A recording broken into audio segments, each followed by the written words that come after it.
नमस्कार, मी लतिका।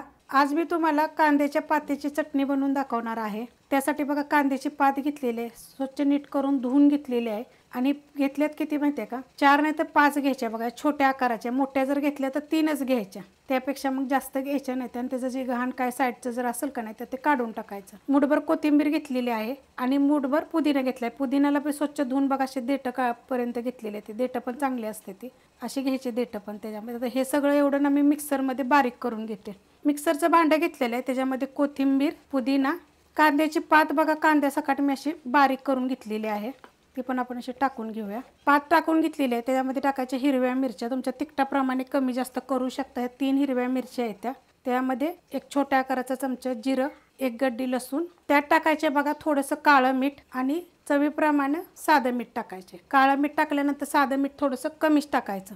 त्यात टाकायचे बघा आपला अर्धा लिंबू घेतलेला आहे, त्याचा रस टाकायचा।